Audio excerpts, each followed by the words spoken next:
So there's a book that I like. It's called The Education of Little Tree. And it's a book about this little Indian boy who lives with his grandparents in the mountains. And they are raising him in the ways of the mountains and in the ways of life. And it's kind of written in a 1930s dialect. And the book is through the eyes of this little boy who lives with his grandparents. And I remember I liked just the sound of the way it was written so much that, and you know, the content of the book, that I memorized long passages of it long ago. And I still remember them now to this day. And one of my favorite passages kind of goes like this. The little boy is talking. He says, "Grandma says everybody has two minds. One of the minds gots to do with the necessaries for body living. She called it the body living mind.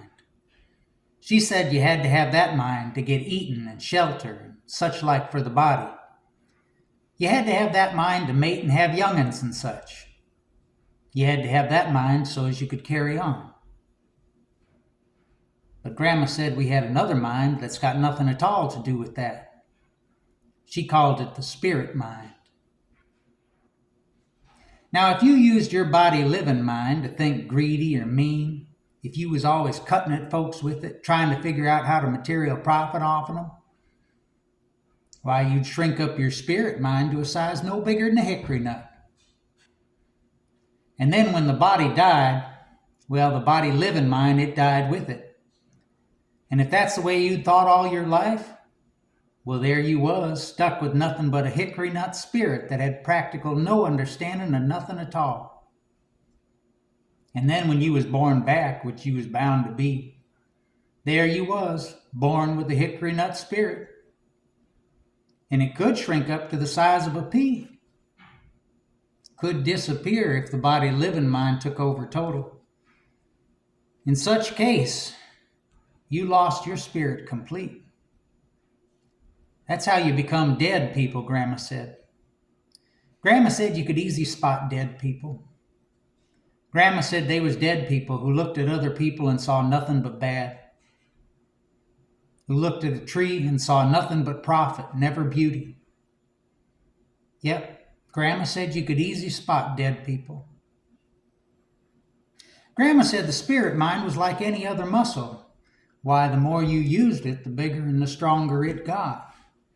And the more you tried to understand other folks, the bigger and the stronger it got still. Why, I seen right out I was going to commence trying to understand practical everybody, because I sure didn't want to come up with no hickory nut spirit.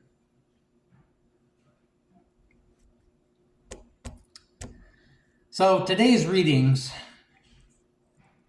Jesus is telling his disciples not to judge. Stop judging, he says, and you will not be judged. I think the antidote to judging is understanding. I commenced trying to understand everybody because I sure didn't want to come up with no hickory nut spirit. A while back, Oprah Winfrey had co-authored a book with this psychiatrist by the name of Bruce Perry, I think. And the name of the book was called What Happened to You?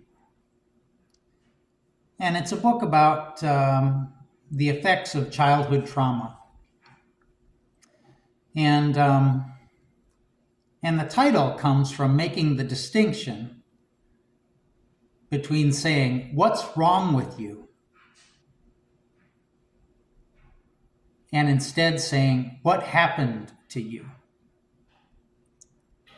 It's a subtle shift, but a very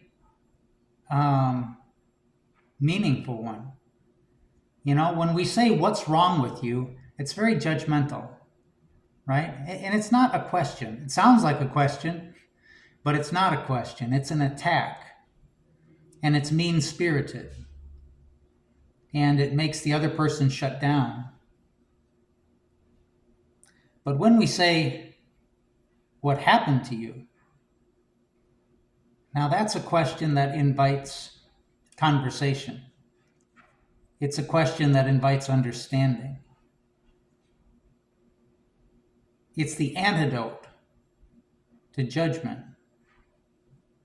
Understanding is the antidote to judgment. What happened to you? Also, the question, what's wrong with you? It's rooted in, when we say what's wrong with you, we're making the assumption that whatever is going wrong is a permanent characteristic that is part of this person's personality. When we say what happened to you, we are attributing it to external circumstances, to some event. The psychology of judgment is very interesting.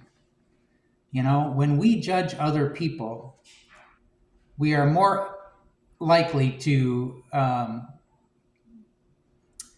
attribute something to their personality. When the same thing happens to us, we're more likely to attribute it to external circumstances. So, if a coworker is late for a meeting, you're more likely to say, well, I know them, they're just disorganized.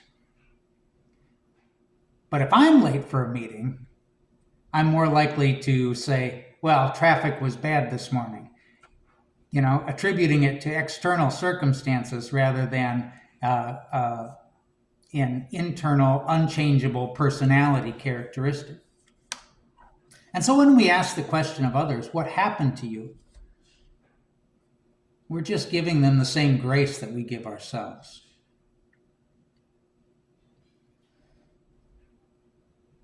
Ultimately, all spirituality is done for ourselves, first and foremost.